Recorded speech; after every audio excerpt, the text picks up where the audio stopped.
Hello, Charisse. Welcome to Inside the Industry. Thank you so much for joining me today. Hi. Thanks for having me. Oh my God. It's nice to be on the I was just going to say, this is not maybe your norm. She is also a fellow podcaster, a fellow beauty podcaster. She's the host and creator of BeautyMe podcast. You're also a beauty journalist and photographer. Your world is submerged in beauty, which I love. And I really want to jump into it right off the bat. I really want to know where your beauty journey started for you. Considering you're in so many facets, what was your first tip-off point? I would say it's a memory of my grandmother on my mum's side. I'm mixed race, so my mum's white and my dad's Jamaican. And honestly, I think it's when she would lean down to kiss me and I could smell her. You know, like back in the day, foundations were really perfect. Super potent. Yep. Yeah. And she would always wear a very specific lipstick. It was like a cerise, a red pink kind of lip. So she was like a classic character. So I can literally remember the smell. So I think that would go back to being very young. Yeah, very. But after that, I think it's always been my eyes being drawn to something, because all through school I did art, I did fine art at uni.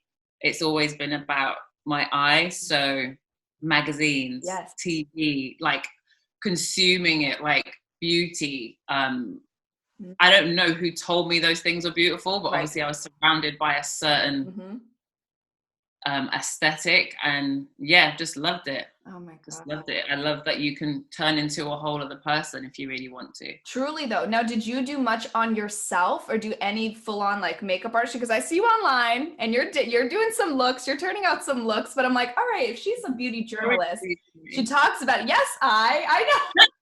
I see you with that KGH Academy. I'm like, okay, I love it. You're turning it out. So I'm like, all right, did she do any, have you done any full schooling of any sorts? Wow. A little known fact about me is that when I was studying fine art and photography, you would often be encouraged to find models and stuff. And as most things often go, a lot of the time you end up being your own model. And I just thought, I'll do makeup. So I would do my own makeup. And then somehow, for a brief period, I did makeup for events and stuff. I had clients.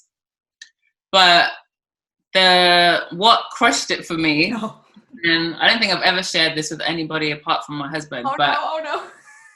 So back in the day, being a MAC makeup artist was the goal. Yes. You know, MAC ruled. So one day I managed to secure myself an interview at MAC. And got my model. I'd worked with her before. I planned out the look. It was, I think they gave me a brief of classic contemporary. Okay. Ooh. So I was like, I'm going to do a red lip because that's classic. Yes. But I'm going to do it with a electric blue eyeliner to make it pop. I had practiced at everything. Why, when I was in there, did I do a brown smoky eye? No. I am dead. She's like, okay, full panic. You go into automatic mode. And I did it well, but I didn't fit the brief. I didn't get the job. I will never be a makeup artist. No. Were you mid doing the smoky eye being like, why? What's going on? Yeah, but you know what it's like. It's like if you fall over on stage, you have to get back up. And Charisse, dang, that's crazy though. But that's their loss because you knew you had the concept. You knew what you were going into. Dang it. So it was a brief period after that where you just no more. I don't want to dabble in this, or it just became a part of your beauty photography. You would maybe still do some makeup here and there. No, to be honest, it just became. You scarred her. Come on. I was like, get a proper job. Yeah. And that's when, even though I became a journalist, I go about things the long way around. That's what I'm learning about myself. So Not bad. I think I went through that whole get a proper job. I was selling computers. I was doing all kinds of stuff. So different. Until one day I ended up being a beauty writer, which is another story. But yeah, I wouldn't say, I think actually I would. Max scarred me. I was so mortified at myself. I was just like, I only had myself to blame. Right. I see why it happened. I can see where I'll watch, a cooking show like MasterChef, and someone will have the best intentions and they'll fluff it because complete. It's so hard though too, because I feel like, especially with all the practicing, I just want to know what that is in our human like genes. Like you can be so prepared, and what is it that literally just triggers my system to go into just like auto mode, like just like completely just take over. And when I get nervous and I do it on set, it's often when it's like, especially if I get thrown something last minute and they're like, okay, come up with something. I'm like, if I don't feel confident to just throw out a graphic eye that maybe I haven't touched before, or something that I haven't really finessed, I will definitely go into autopilot and go, what do I know? What is my concrete foundations? And go from there. So I feel you. I feel like it's a human thing to just go into it. Dang. Well, tell me though, I want to know a little bit about the beauty journalist side of you, because I feel like that's a big part. Because a part of we're going to talk a lot about the podcast, because your podcast is one of my favorite beauty podcasts out there. I love the topics. I love your write-ups, because on top of even just you doing the visual aspect, the audio, you also blog. Like you fully will submerge about an episode and talk about it, which I think is just, the levels to your podcast is really intense, and I can't applaud you enough for the amount of work and effort you put into it, because it's a lot. Huge. Tell them it's work, isn't it? Work. And that's why I'm just like, ooh, and I don't even edit my own stuff. I come on here, I do this, I do, and I'm like, so I don't even do half of what you got. And it's just like so much. So I'm like, whoa, but I want to know about that side of you for your beauty journalist side. Where did that kind of the writing passion come from, and how did you book that first gig? And you started writing for publications. So she's like, oh. Let me think when it was. Okay, so I was working part-time in, again, you have to keep remembering the fine art and photography background. So that's always been the underneath thing. So I was working part-time doing PR for an arts organization, basically, that put on events, music and stuff. Yeah. And I was like, I love beauty, and I was like, I think I can write. I want to write about beauty, because even though I'd started a journalism degree. Oh wow. And a year in, I hated it because it was the kind of degree where if you wanted to be a journalist, you had to study every aspect. So you had to do sports, you had to do politics, and I was like, no, I don't want those bits. No. So I quit that, which is the mad thing is I quit the journalism degree, did the fine art and photography, then ended up being a journalist, because one day I was like, I want to write, because that had been there, that passion for writing and reporting. Yes. Like my other grandma had always said she wanted to see me reading the news. Oh.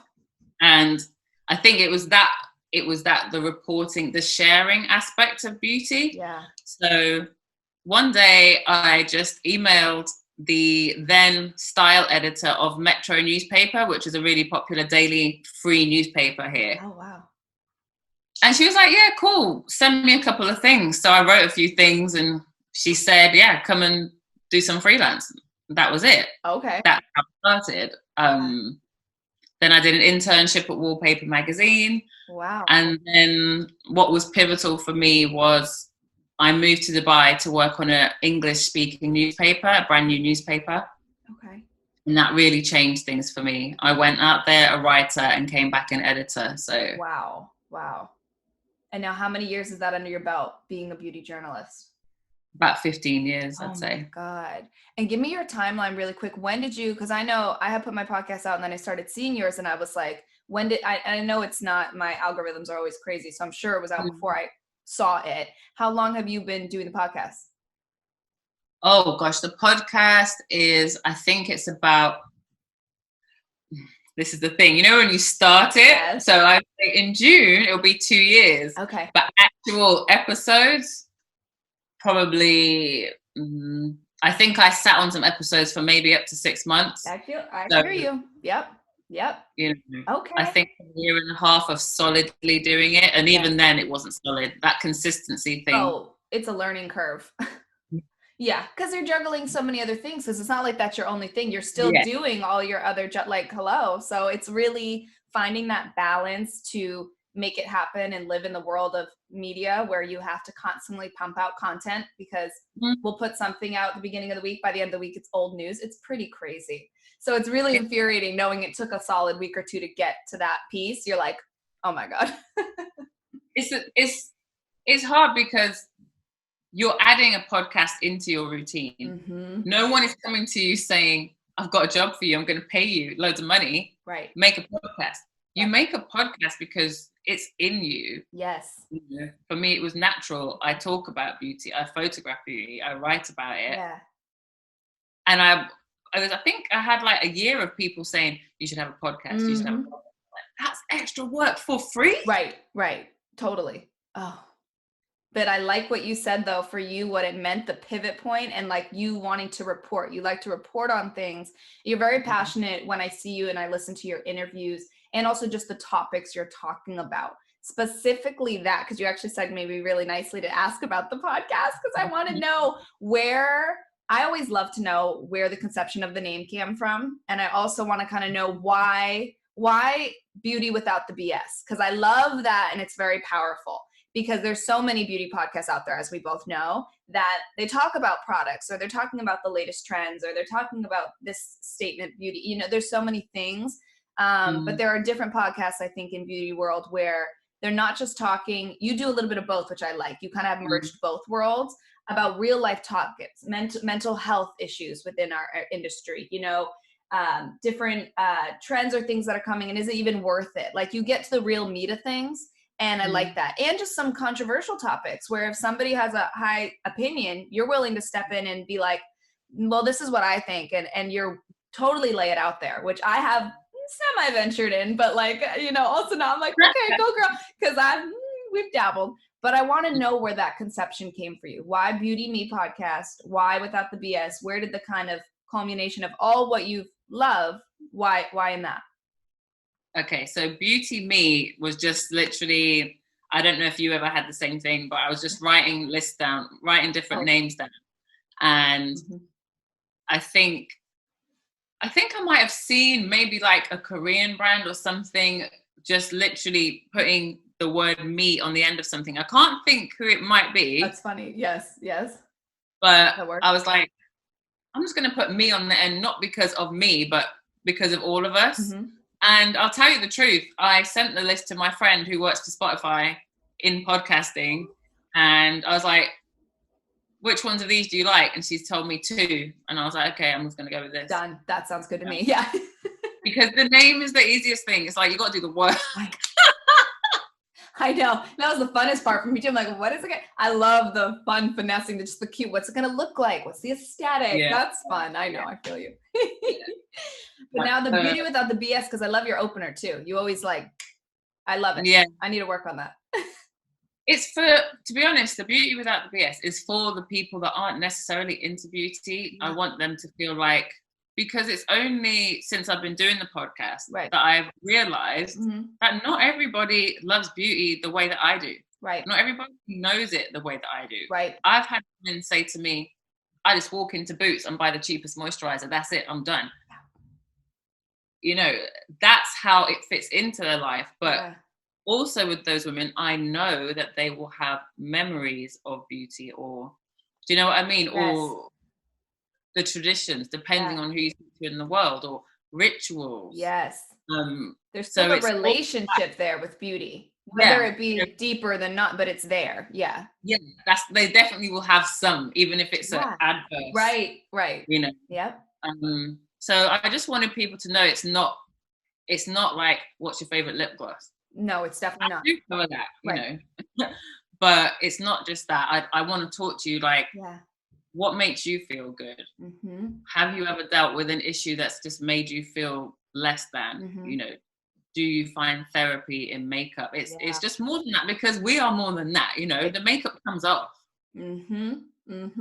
I love that you put it like that too, like almost like the therapy and makeup, because like we're saying, for everyone it's different, and there really is more to us. And I like that you dive deep into the layers of, and you've had makeup artists on, you've had stylists on, you've had skincare gurus on, you've had so many layers of different artists, which I also like. It's not just plain and simply one set of an audience, if you will, or people and guests. It's really broad, but it's everybody submerged in that same industry, and they all have very different takes. So it's beautiful to see. It's very relatable. Mostly that's the vibe that I get. It's extremely relatable, real, and you really pump out that content. I reached a point, and it was actually lockdown that helped me, because honestly, I wanted to give people just little tasters of what somebody in Milan's going through, what somebody in London's going through. Right. And it was during lockdown that I said, now I have to commit to every Friday. And that's been the hardest part, because sometimes you've had a horrible week. Sometimes you want to cry. Right. Sometimes you might have had a row with your producer. You don't want to put it out. Yeah, exactly. That's the one thing I stick to now. And I make sure I don't overwhelm myself on Fridays, purely so even if I've had a crap week, that episode is up. That's really, that's the kind of discipline I feel like people don't realize. And you had mentioned it earlier. It's a lot of, it's self-motivation. There's no money right now. Money will come, girl. Come on, monetization. Let's go sponsorships. But it's like, it really is that the amount of years, possibly you're already on year 2 is putting your hands in it, and you're like, okay, it just takes a lot of time and work. And I really give people who are willing to not only put their minds and hearts out there and back something, and just in the possibility that we all know maybe it doesn't go anywhere. Maybe it's just me pumping out this content. Maybe it does. And it's just the risk that we're willing to take that I think shows a lot about somebody's character. For you during quarantine, because I saw some of you did in-person interviews once upon a time. Yeah, I know. Once upon a, do you think you'll ever, how did you pivot into the Zoom, but also do you think you'll get back to those?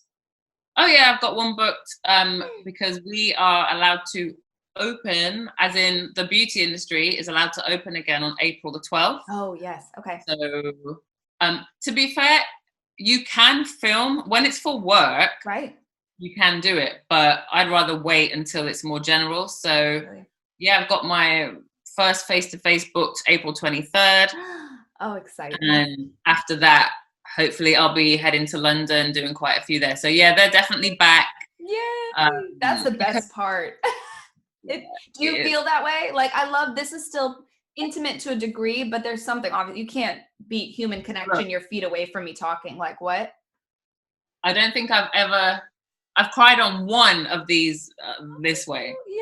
But there's just something different when you can, it's like, for instance, when I had Katie Jane Hughes on, massive, like massive guest for me. Yeah. And now I can call her my friend. She's such an amazing person. The things we could say about this woman. She's like that dewy skin, like her. But I met her face to face when we had a tiny window during lockdown. Yes. I traveled to where her family lives in Southport. Wow. And met her. To meet someone that you think is going to be an ego, and rightfully so, because she's amazing, but to meet them and realize, wow, she's just so cool. She's so chill. She's going to sit and spend a couple of hours with me. Right. It's just different to this. But I honestly think, I mentioned earlier, I take a long way to get around to things. If I hadn't been a journalist all those years, I wouldn't have been able to switch to this. Do you know what I mean? There's 100%. There's a flow, and there's an essential curiosity that you have to have. Yes. Ooh, I love that you say that. Yeah. You know? So being a journalist, I had to do that, whether I was interviewing a man that collected rubbish or Paulo Coelho, the author of The Alchemist. Like, everyone's got a story. Everyone has a story, yeah. Ooh, that's really cool. That's crazy that it's very true. Is that something that you can kind of tell too? I know you said you haven't done much of it on the other side. can you tell that? And imagine she's like, yeah, I can tell it right now.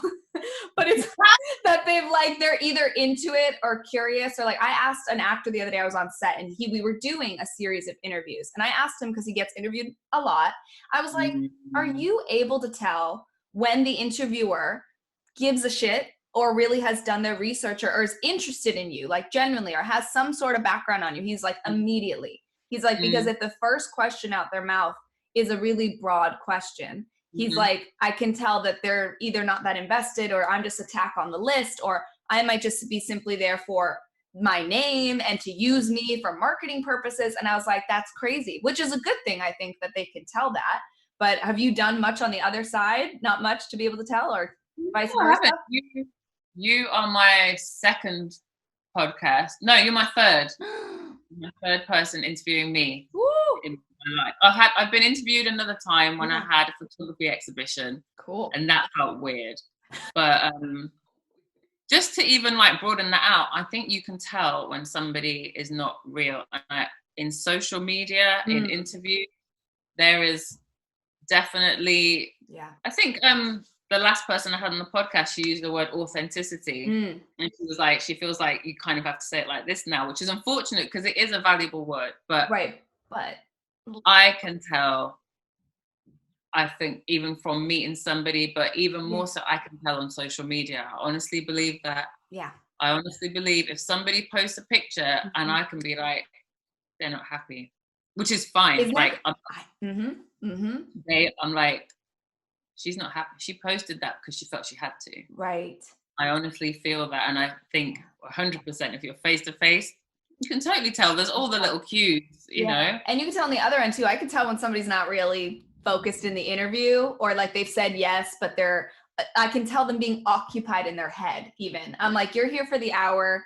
You know it as you as an interview. It's a very, what do you do when you feel that? Because sometimes I'm good at hiding it in my face because I won't let up. But it is very frustrating where I'm like, I just want to be like, are we good? Like, it's funny because I think that's one thing I'm coming to terms with now, because I don't know about you, but of all, I think I'm on podcast. It'll be my 70th podcast. 70, honey. I was like, no, I'm on 40. You're killing it. Look, I remember the days when I was on 3 and they were like, shit, and no one was listening. Right. No. Sure. But oh bugger, I forgot what I was going to say. No, you're good. Just about the authenticity when you're doing it on both ends. And yes, so I'm on coming up to number 70, and I think, if I'm honest, I've had 3 guests that I felt weren't engaged, weren't with me. Yeah. And I would persevere, but in my head I'd be like, damn, how do I move this? How do I make the most of this? Right. Do I pull the person up? Right. But I don't want to make that person feel bad. That's not the point of the interview. No. So I'll be honest, that's something I still have to get to grips with. But you can 100% tell when you listen back, you actually stop paying attention because that person zoned out. Yep. You're busy editing the episode. Oh yeah. And you can zone out and be like, oh, whoa, I haven't been paying attention. And it's because you knew that guest wasn't engaged. And it's funny because it can happen when a guest approaches you to be on your show. And you're like, why are you trying so hard? I know. It's crazy. And I can tell it when I listen to other people's podcasts. Like, because trust me, and this is no shade on anybody. It's just an interest. But I always wonder, I'm like, is it maybe that person? Is it the relationship? Is it the topics, the questions? Maybe it's just the day that you caught them on, that they're just not in the right headspace. Right. Because I've heard like the same guest on 3 different podcasts. And every single time I'm like, oh, well, they clearly had the best time at this one. Like, you can hear the energy. And I just wonder, I'm like, it's just getting newly into it. You have the background. I do not at all. The most background I have as far as clout to say, oh, I wanted to do a podcast. I love to talk to people. That was baseline. Love to talk to people. Yeah.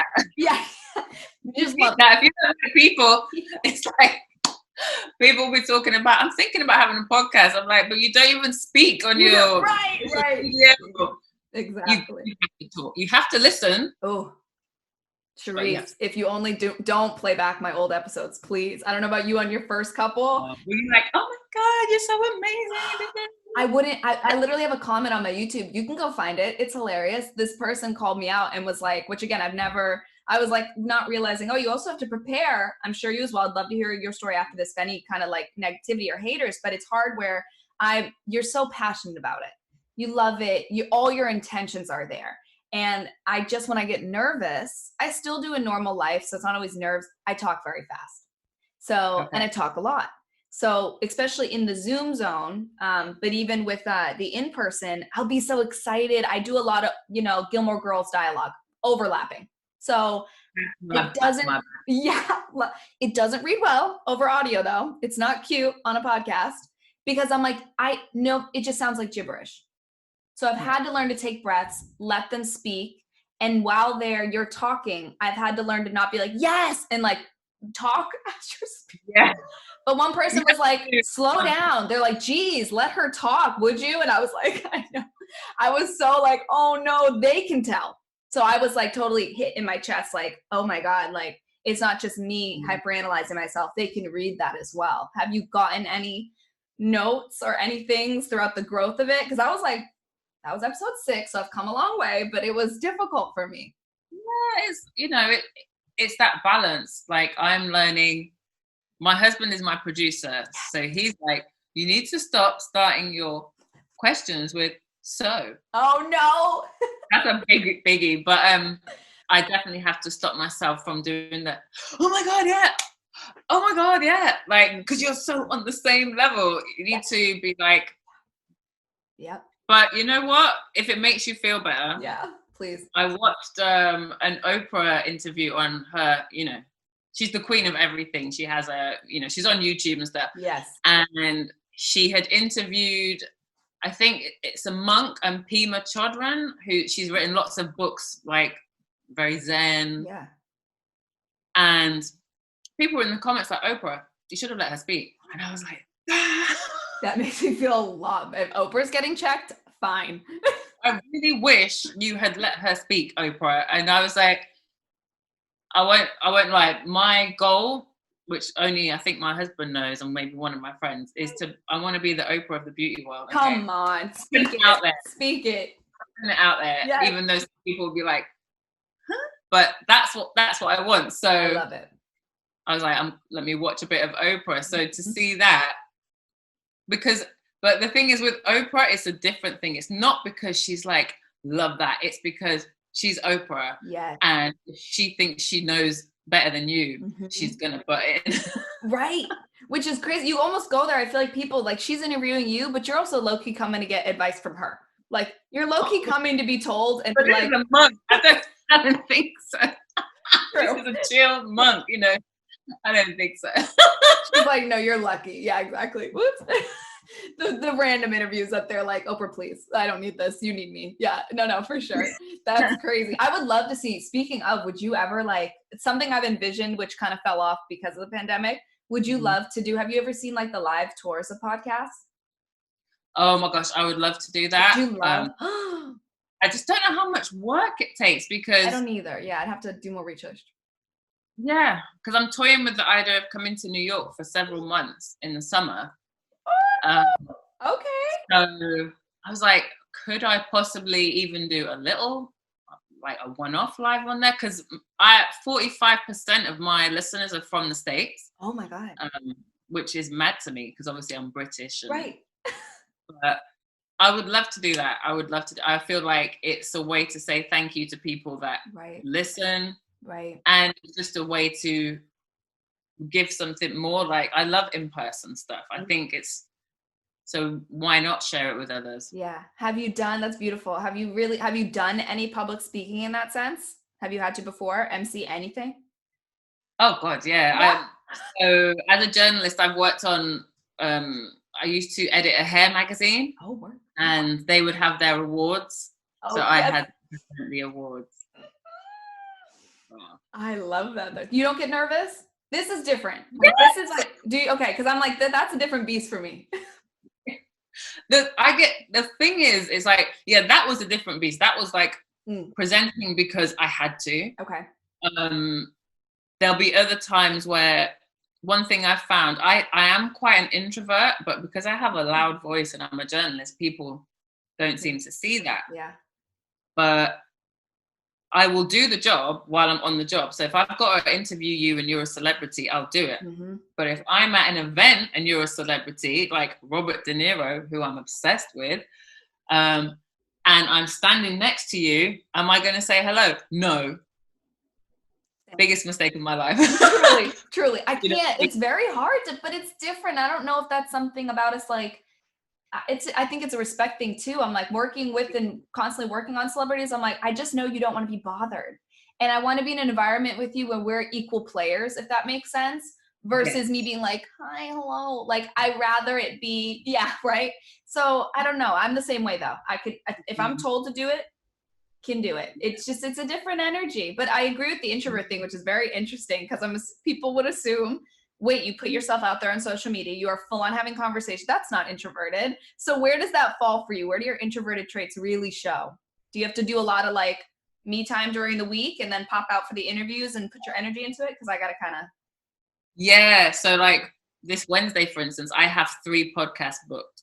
I know. In one day? I'm going to have to, in one day. Okay. One at 10 a.m., one at 1 p.m., one at 3 p.m. Wow. And there's 3 people I'm dying to talk to. I have to make sure I give each of them enough of me. But I'm not kidding. Once 5 o'clock comes that day, I will need a drink, food ready. Like, I won't be able to talk. Oh, no, I know. It's that giving, even though it's through a computer or a phone. Oh, yeah.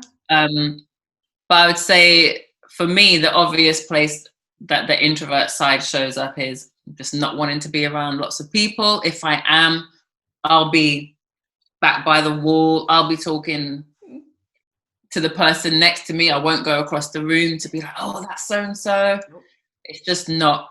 Nope. It's not me. I love it. I love seeing it just because we're so round as people. Like our interests, our passions may not always align with what people perceive. I really love it. And I'm hoping I'm not saying it wrong. I'm confident it's a Chinese proverb where it's like the 3 faces. It's like how you see yourself, how close family and friends see you, like really intimate people to you, and then just how strangers essentially see you.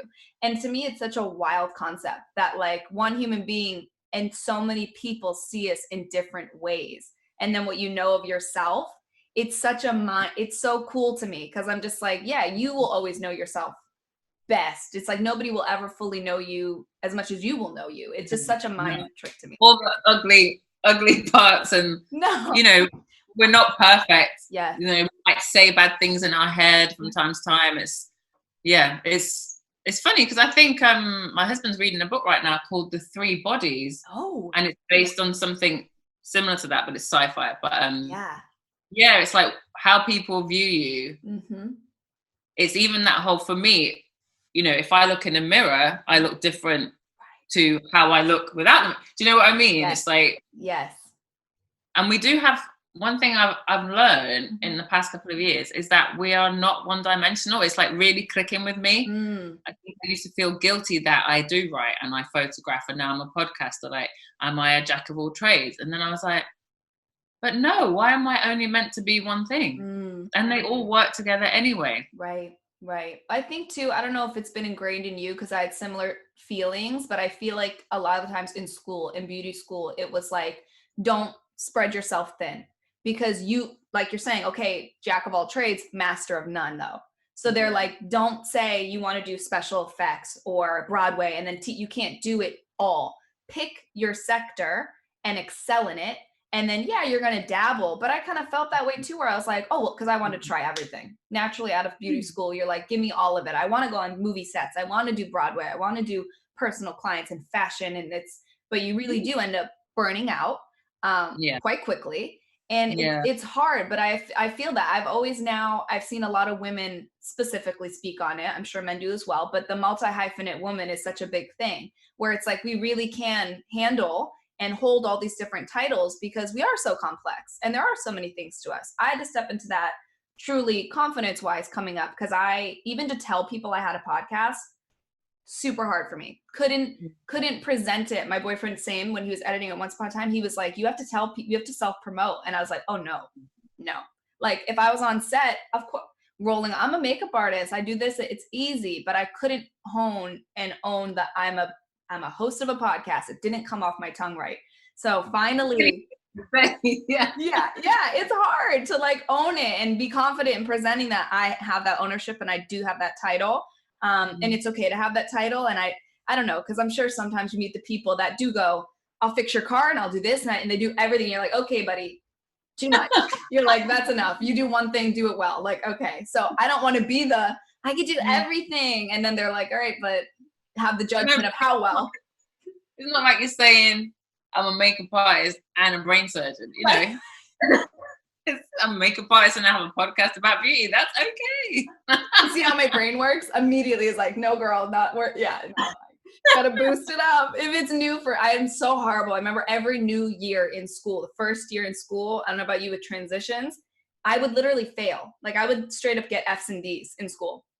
Really? D's maybe. Yeah. Oh yeah. The transition year for me was always the worst. Like getting into that new wave of something to adapt to it, I'd become better. I think freelance taught me to shake it because every single day was new. Showing up to set, doing things. That's a whole new set of people, whatever the job might be asking for. So it helped me shake it. Now I have a quicker turnaround, but it does depend on the change. I don't know how you are with different changes and how long it took you to do turnovers, but woo. Well, at school, no, again, that's where more of the introvert came in. At school, I was someone that had my head down in book. No. I was that, and I was the only one of maybe like 2 brown people at school. Oh, well, so, and that's a whole other level of thing. Come on now. Yeah. Conversation. Absolutely. But yeah, I was head in books. A's, you know, just a geek, just not loads of friends. Yeah. You know, so I just loved my art, loved my photography, loved my English, and loved my teachers. See? No, but that's the crazy part because you'll describe it like that, and I'd be the girl in school looking at you being like, she's so mysterious and cool. Meanwhile, you're like, it's not mysterious and cool. The quiet ones always, because I was so loud. I would get in trouble all the time for being just so loud, so out there. I got voted class clown in high school, like literally that level. So, but when I would see people that were the polar opposite of me and more just into themselves, I would be intrigued because I'm like, I knew I had that side of me, but I just, it's always a trick bag too. I think once you present something of yourself, people now expect that level of, and I've actually had to learn that. What is it? They just don't expect you to be multidimensional. Again, it's just that. It's wild. It's wild. It's something that's taken me a long time to learn, even just in my own career, is that you are allowed to be calm. You're allowed to be whatever you're going to be that day. And that's cool. You don't have to present any other way. But it's very interesting. I do, I'm changing gears a little bit on you, but I know you mentioned your husband. And I love that he literally only produced, and I saw some things, I was like doing my research on you. And it was so cute because there was a photo of him with the camera. Like he full on, like, it was shooting it, no? Like, was he doing it when you did in-person stuff? He'll like float around with his phone camera maybe sometimes because I have to say to him, let people know you produce podcasts because money. Oh, hello. And it's now this is like now a brand new market and people still say there's plenty of room to grow in it, which is crazy. You're like, what? There's so many podcasts now. But truly the market for it, as far as what they say, is still, there's so much room to play and make money and do all the things with it. He definitely should. Yeah, I've told him. Definitely should. And he does a good job because your podcast is so, all himself? He taught himself completely. YouTube. That's wild to me. And he pushes himself. Yeah. Like every week he might see what another podcaster's doing or, you know, I think he tries really hard because with these phone and Zoom ones, I might have to switch to Zoom. I'll have to ask you if the quality is any good. Audio. Okay. He's constantly trying to push to make it as good as possible, but he taught himself everything. Even my videos on Instagram, he taught himself that. God, that's really lucky. That's everything. Do you enjoy it's a what? He did it for me. Like, well, that's the thing I was gonna say. I'm like, wait, was it something that you guys proposed and said, hey, have you worked in any other capacity together? No, he saw how frustrated I was. I was paying a podcast studio to produce. Wow. And one day I was like, the guy, so a couple of my episodes, I would pay to use this podcast studio. Wow. Basically a radio station. Yeah. And the guy's meant to be my producer, so paying him by the hour, paying for the room by the hour, like I've got loads of money. Right. No, trust me. And I'd look over and the guy would be on Facebook. And he wasn't paying attention to people slamming doors, like telling me, redo that, Charisse. Like, right. He wasn't even listening with his headphones on. No. So, and it was coming across one day someone DM'd me and was like, oh, I loved how you kept that laughter in. And I was like, laughter? So I listened to the episode because I trusted these podcast experts. Right. And it was me laughing off the mic with somebody, like making a joke. And I was like, what if it was a joke that wasn't meant to be for oh my God, yeah. everyone to hear? No. So Daniel, my husband, was like, I'm going to do it. And he just started teaching himself. Oh my God. Well, we love that. I was very selfish. My boyfriend is an IT engineer. So he could understand this. But we've just gone to a place with being in quarantine with each other, working all the time. I was like, we need some separation here. He was smarter to pull the plug than I was because I was like, no, don't go. And he was like, we must. I was like, okay, noted. For the safety of the relationship. Yeah. Yeah, do it. The relationship is more important. I won't lie. Me and Daniel definitely have a way of working. Yeah, it is different, right? Sometimes he'll be like, I need a break. I'm like, is he gonna come back? I know. Wait, so what does this mean? How long? Right? Like, are we still eating dinner tonight? Like, yeah. Oh my God. No, I give it up for you guys. It's nice to have. It's definitely has its things, but it's nice because then you're dealing with somebody who's gonna give it to you straight, like you said, give you the notes, be honest with you, but you could still rely on them. And it's just me getting out the schedules was always difficult, but it's really nice to have somebody in your corner and that you trust because, like you're saying, with these people. Geez. And it's also nice that we don't have to pay him. That's always nice on our pockets. Like, this is. Well, I do pay him. Not a lot. I love that about you. Yes. I was always like, I'll pay you eventually when I get money. Like, it will come. It's support me. Yeah. Yeah. Yeah. Oh yeah. We're like, I listened to the Jay Shetty podcast the other day. Oh, I haven't heard of it. No. Oh, if you ever need to like know that you can do this, or if you're having a bad time, very wellness, self-help type stuff. Yeah. And he had Big Sean on, the rapper. Oh, I love, yeah. And I really love the episode. And he gets them face to face, so it'll be like a video version on YouTube as well. Yeah. Big Sean was like, he literally looked at the camera. He's like, anyone out there, if you're feeling broke, don't say it. Ooh. Just say, I'm good. Money, and you've probably read that in books before, but yeah, I just loved how he was someone that was on such a high, right? And he relates it all back to his mindset. So that's what Daniel's always like. The money's gonna come. I'm like, but a podcast is like a passion project. He's like, the money's gonna come. No. But then also, I don't know if you listen to The School of Greatness. That's another one of my favorite. Oh, but I'm writing, like, have my phone here. I'm like, writing them down. I'm like, these are great because I love I love just the motivational pod. They're great. You got to listen to School of Greatness. Okay. He has done 1,070 something episodes. Okay. Oh, God. And he said when he first started the podcast, he was like, I want to get to, I think he said 1 million downloads. Whoa.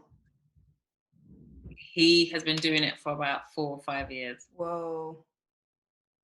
That's how he saw the goal, but it wasn't just about the goal. It was like, I'm putting in the effort every single week. I think that's what you have to remember. Because like I said, if you're having a bad day, maybe your day job isn't going so great. Right. It's that. Right. So I'm like, 1.5 years is nothing really compared to Lewis Howes. Yeah. It's nothing. Right. So just keep going. Truly. As long as you have the interest and the impetus. Yeah. Just keep going. And that's the thing too. Those are great words. And I think it's always needed. I don't know if you have any friends that will randomly pop in with you. I had a random friend the other day, Ray Dawn. She's amazing. I've actually had her on the podcast. I was catching up with her as a makeup artist and just no introduction, no like feeding it, nothing about I wasn't like, nothing. She just out of the blue, her own free will was like, also, by the way, keep doing what you're doing with your podcast. I know it might feel like maybe a lot of people aren't watching or this is the turnover, da, da, da. She's like, keep doing what you're doing. You keep being consistent. She's like, I love what it is. It's so and I was just like, I didn't even have to approach, but it's so nice to just, keep that mindset is really, truly, it's a long game. I feel like it has to be. Did you do it? Did you think I'm going to make loads of money, or did you think I want to share this? I've got these connections. I want to share them with other people. You can't get caught up on the numbers. No. And that brings me to an excellent question. I want to ask you, what to you is the main end goal for BeautyMe podcast? What would that be for you in its full conception? I want to do a tour. I'd want it to be known the world over. I'd want to have regular events with like my podcast family around the world. Yeah. I want it to be eventually all video and audio, every episode. Yeah. And I want Oprah on it and Pat McGrath. And you said in Pat McGrath? Work. I had her on my list too, and then I confidently put her off for now, and I was like, I don't know about that one, but maybe I should put her back on. But I'm like, put her back on, because at the same time, it's like without those big ones, you might miss the smaller ones as well that are just as valuable. It's like that, reach for the moon, you might make the stars or whatever. Like have some goals, but I'd want it to be known everywhere so that literally I can go to any country and do a pop-up or something. That's what I would like. That's a beautiful goal. And I honestly see it for you. The amount of effort you're putting into it, extremely relatable, like we've said. The content is there, and you've left the door open enough. That's kind of another question I have, is that as far as it keeping, which beauty is global. That's the great thing about our industry and what we've chosen to speak about, is that there are so many levels to what we can talk about, and in different arenas and areas. Is you're seeing the trajectory of the kind of topics and things you're talking about. Is there anything that becomes like, that's the most near and dear to you when you talk about stuff? Is there any particular sector of the industry that really speaks to you? No, it's people. Yeah, it's people's stories. There's something else that I want to start. That's a very specific thing. Okay. I'm going to start another podcast, basically. Charisse. I am. I'm here. I'm not going to say no. No, I'm here for it. I just commend you. I'm like stressing over getting back to work and doing the podcast. Am I still one? I'm like, how am I going to do this both? But I love it, and I'm very excited for it. Yes. Is it going to be, can we get any teasers? Is it going to be anything still beauty? It's going to be beauty, but beauty at the movies and on TV. Oh, I love. So very specific. Was it because of the Malcolm and Marie episode? I was going to say, that was your kind of moment of like, I want to. Yes. Yeah. Oh, I love so once a month to start with, because it's going to be a lot of work. It's going to be a lot of research, a lot of reaching out to people that probably won't answer me. I'm really trying to get one of the makeup artists that worked on Westworld to reply to me. Sorry, there's a fly here. Oh, no, you're good. Okay, well, I work with Ed Harris closely. Maybe I can put a bug in his ear and say, hey, because he's on Westworld. So be like, talk to this person. I need to talk. The skin is just ridiculous. Yes, let's go. No, I love that. And if you should totally let me know after this interview. I'm like talking to you like in person via Zoom. Definitely hit me up, because I have a lot of TV. I'm in the union in the New York City. So as far as movies and TVs go, I have a lot of different plugs that I will throw your way. I know. That's why I'm like, if you're coming to New York in the summer, girl, let's go. We're gonna meet. I love it. Well, my last two little final questions for you is, if you wanted to sum up your podcast in one word, what would that be? Universal. Ooh, you're so good at this. Like, you didn't prep me for that, but I'm just like, no, I'll ask certain questions and people will be like, I don't know. It'll be a good 5-minute wait. You were like, See, your intentions are, this is the thing that I love about you, and you can see it through your product. That's when we talk about authenticity. You see it, it bleeds through your content and your interaction online. It's everything. It is going to be universal. The fact that you're already in the UK and 45% you've already reached over to the US, that's pretty major. Like, that says a lot about you. Yeah. That's huge. Very big kudos. My final question for you, Charisse, is tell us something, whether it can be podcast related or cannot be, but I want to know something that people do not know about you. What is something that either your audience doesn't know or, and again, can be related to it or not. Could be something personal. What's something that's off the top of your head? That I learned piano to grade 5, and I have my piano sitting in my mother-in-law's house, and we're waiting for our forever home to bring the piano out so I can start playing again. Oh my God, I love that. Wait, if you did it to 5, have you then touched it after grade 5? Like, did you do any dance? No, because I think that's probably when we started doing, when I started moving around. Yeah. You know, like going to uni, this and that. Like, my piano is old. That's how old it is. But it's very much always there. Yeah. Like, when we've got that space where we can do what we want, make the noise, because, you know, piano. Trust me, these New York apartments, and they're right, you're just, shut up. Yeah, so it's just sitting there waiting. It's like my favorite thing. I love how it smells. I love this, you know, the sounds. So yeah. That's beautiful. And I'm a liar because I do have one more question. I love that. And then I always do that. But that's beautiful. No, I love finding the personal little like things about us that's just unrelated or whatever. It's so nice to just see another level of you. But I do want to know if there's any advice that you could give to upcoming podcasters. What would be a note that you could give them to if they're on their journey? They're really just starting out. Start now, because I've been doing it for about, over a year and a half. And you just have to start, because if you don't start, it's not that I think about competition, but it's like anyone that wants to start a podcast today, I'm a year and a half ahead of them. Right. The people that I look up to, they're 5 years ahead of me. Right. So yeah, just start. Yeah. Start before you're ready.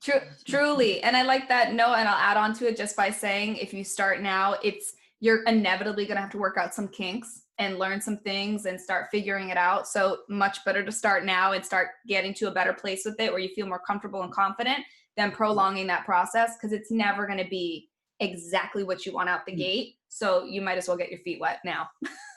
Yeah. Yep. Do it. And you know what? You might not like it. So you might as well start to find out if you truly love it. Right. You never know until you're really in it. To seeing if it's going to be something we can commit to. We all have fantasies and dreams, and sometimes they're not always reality. Sometimes. Hey, Serene, you were so much fun to talk to. I cannot thank you enough for coming on. A fellow podcaster. Yes, I know. I want to chill. We will. We're already speaking it. We will. If you're in New York, vice versa, if I'm ever in the UK, I will hit you up easily. I'm going to list everything below for you, your podcast, every endeavor you have going on. Guys, follow Charisse, keep up with her podcast, stream her, subscribe to her YouTube channel, and we will see you guys soon. Thank you so much, Charisse. Thank you. Thank you.